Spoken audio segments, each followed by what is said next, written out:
मोमिनो, तुम पर रोजे फर्ज किए गए हैं जिस तरह तुमसे पहले लोगों पर फर्ज किए गए थे, ताकि तुम परहेजगार बनो। रोजों के दिन गिनती के चंद रोज हैं, तो जो शख्स तुम में से बीमार हो या सफर में हो तो दूसरे दिनों में रोजों का शुमार पूरा कर ले।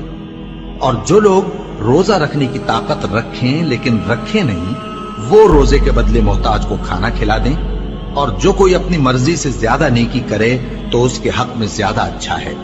और अगर समझो तो रोजा रखना ही तुम्हारे हक में बेहतर है। रोजों का महीना रमजान का महीना है, जिसमें कुरान अव्वल नाजिल हुआ, जो लोगों का रहनुमा है और जिसमें हिदायत की खुली निशानियां हैं और जो हक व बातिल को अलग अलग करने वाला है। तो जो कोई तुम में से इस महीने में मौजूद हो, चाहिए कि पूरे महीने के रोजे रखे, और जो बीमार हो या सफर में हो तो दूसरे दिनों में रोजे रखकर उनका शुमार पूरा कर ले।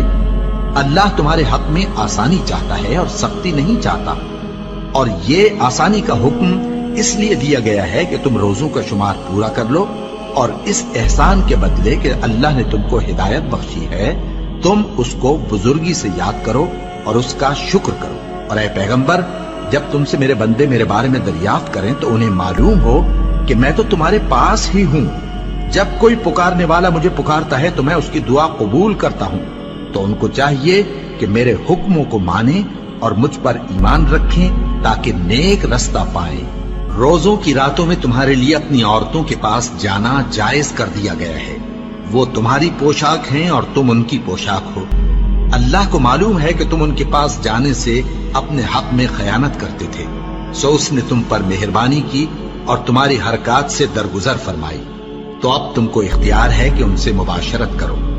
और अल्लाह ने जो चीज तुम्हारे लिए लिख रखी है, यानी औलाद, उसको अल्लाह से तलब करो और खाओ और पियो, यहां तक कि सुबह की सफेद धारी रात की सियाह धारी से अलग नजर आने लगे। फिर रोजा रखकर रात तक पूरा करो।